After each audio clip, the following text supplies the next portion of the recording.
Muito bem-vindo à quarta parte da aula 26 de MA 091 Matemática Básica, que trata da combinação e da composição de funções. Nessa quarta parte da aula, continuaremos o nosso estudo da composição de funções, apresentando agora uma definição um pouquinho mais formal da composição e também estudando o domínio da função composta. Resumindo, então, o que vimos até agora, se pegarmos duas funções f e g e usarmos o resultado de g como dado de entrada da função f, produziremos, assim, uma nova função que é denominada função composta de fg. Vejamos, então, dois exemplos muito simples. Vamos supor que sejam dadas as funções f igual a raiz de x menos 1 e g igual a 2x mais 1. Nesse caso, podemos definir f de g de x e, para obter uma nova expressão para essa função composta, substituímos a variável x que aparece na expressão de f pela função g de x, como mostrado aqui. Temos, portanto, raiz de g, que é 2x mais 1, menos 1, e isso fornece raiz de 2x, que é a função f composta com g. Observe que, dadas essas duas funções, também poderíamos obter a função composta g de f de x. Para tanto, o que fazemos é substituir a variável x que aparece em g pela expressão de f de x. Ou seja, onde havia a variável x na expressão de g, passaremos agora a ter a expressão de f. Obtemos, assim, a função 2 que multiplica raiz de x menos 1 mais 1. Um cuidado que precisamos tomar ao efetuar a composição f de g de x é assegurar que a variável x que aparece aqui dentro esteja no domínio da função composta. E, para tanto, precisamos exigir duas coisas. Em primeiro lugar, que a própria variável x pertença ao domínio de g e, em segundo lugar, que g de x, ou seja, o valor de g calculado em x, pertença ao domínio da função f. Vejamos como estabelecer esse domínio num caso prático. Suponha que tenhamos a função f de w igual a raiz de 6 menos w e tenhamos também a função g de x, que é igual a raiz de x mais 1. Usamos aqui a variável w apenas para que não haja confusão da variável usada em f com a variável x usada em g.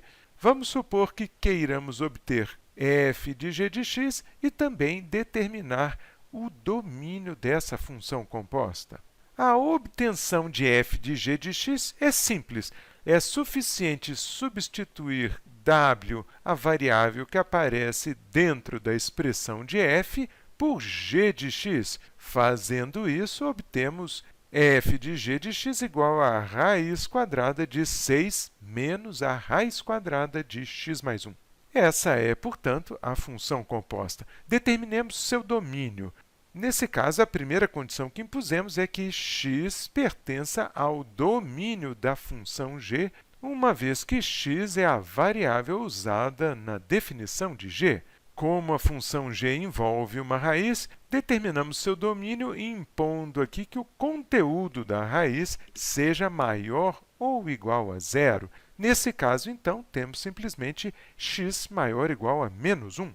Passemos agora para a segunda condição, que diz que g de x deve pertencer ao domínio de f. Neste caso aqui, percebendo que f também envolve uma raiz, nós devemos obrigar que o conteúdo da raiz definida em f seja maior ou igual a zero. Temos, portanto, 6 menos raiz de x mais 1 maior ou igual a zero, ou raiz de x mais 1 menor ou igual a 6, e, desenvolvendo essa inequação que envolve uma raiz, obtemos x menor ou igual a 35.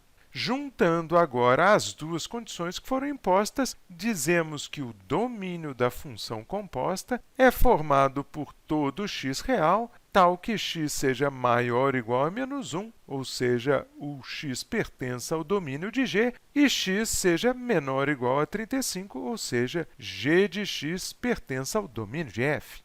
Para concluir essa aula, vamos fazer um exercício no qual as funções f e g não são dadas explicitamente, mas apenas por meio dos seus gráficos. Nesse caso, dada a função f do gráfico da esquerda e a função g do gráfico da direita, queremos determinar, em primeiro lugar, f de g de 4. E como isso é feito? Em primeiro lugar, vamos determinar o valor de g de 4 que aparece dentro da expressão de f. Observe aqui no nosso gráfico que quando x é igual a 4, o g vale 3. Portanto, g de 4 é igual a 3. Isso significa que f de g de 4 é, na verdade, f de 3.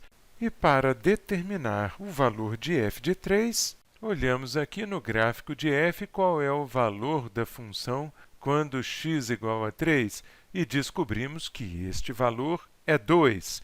Portanto, f de g de 4 é f de 3, que é 2. Vejamos agora o valor de f de g de menos 2.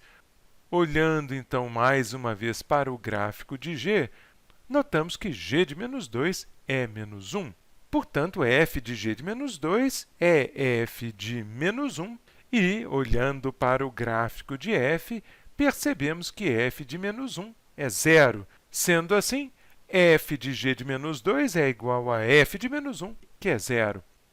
Para calcular g de f de 7, faremos o caminho contrário. Em primeiro lugar, vamos determinar f de 7 e depois aplicaremos a função g. Olhando para o gráfico de f de x, então, reparamos que f de 7 é menos 2. Então, devemos calcular, em seguida, g de menos 2, o que nos fornece menos 1. Sendo assim, g de f de 7 é igual a g de menos 2, que é menos 1. E, finalmente, g de f de 2 é calculado, em primeiro lugar, determinando o valor de f de 2. E o que o gráfico nos revela é que f de 2 é igual a 1. Sendo assim, g de f de 2 é igual a g de 1. E, olhando para o gráfico de g, percebemos que g de 1 é igual a 1. Concluímos assim essa parte da aula. Na próxima parte, faremos mais exercícios sobre a função composta.